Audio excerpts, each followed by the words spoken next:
Nag-request nga pala ang nanay Giovanna, lutuan ko daw siya ng masarap na carbonara. Kaya eto, i-ready na natin yung mga ingredients. Ayan yung mga gagamitin natin dyan, mga mors. Meron din tayo ditong ham. 2 palot pala yung gagamitin ko para mas maraming sahog. Tapos ayan, nagpakulo na ako ng tubig. Dito na lang ako nagpakulo sa rice cooker namin para mabilis tayong makaluto. Tapos i-prepare na rin natin yung ating ham para makapag-gisa-gisa na rin tayo. Habang inaantay natin na maluto yung ating pasta, ayan, hiniwa ko lang siya ng pa-cubes para mas marami.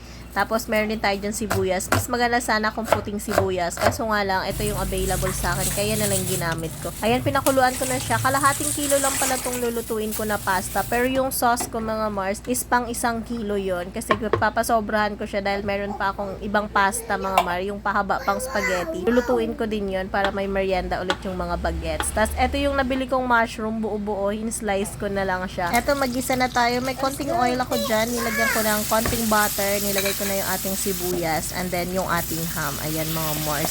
Konting ano lang to, mga Mars, gisa-gisa. Tapos pag medyo toasted na yung ating ham, ay pwede na ilagay yung ating sauce. Mas gusto ko kasi yung ganito, mga Mars, iba yung nilalagay. Pwede naman yung carbonara sauce, yung ready na. Pero ako mas gusto ko yung ganito. Mas nakukuha ko yung timpla na gusto ko. Tapos yan yung ating penny pasta. Malapit na ring maluto. Ang sarap pakinggan nung paggigisa, mga Mars. Saka ayan, medyo tostado na yung ating ham. Lagay na natin yung ibap natin, mga Mars. Ayan. 2 ibap nilalagay ko dyan. Tapos, isang Nestle cream. Saktong-sakto yan, mga Mars, para sa 1 kilo na pasta nyo. Ayan. Pwede yung spaghetti na pasta, pwede yung penny, pwede yung parang pansit canton na pasta, mga Mars. Nakita niyo yung maliliit lang, curly pasta. Ang sarap din nun, Mars, sa carbonara. Tapos, ayan, nagulat nga ako nung nalaglag yung Nestle cream. Nagulat ako, mga Mars. Ayan, halo-haluin lang natin.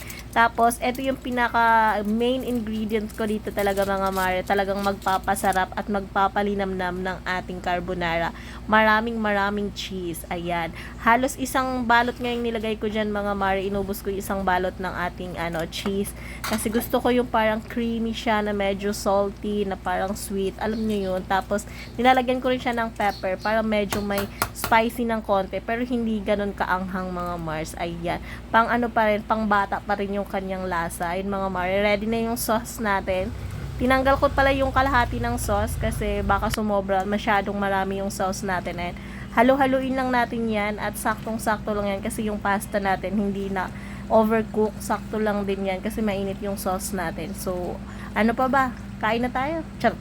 Ay na, Mars, tapos nang maluto at syempre ito yung aking tagatikim.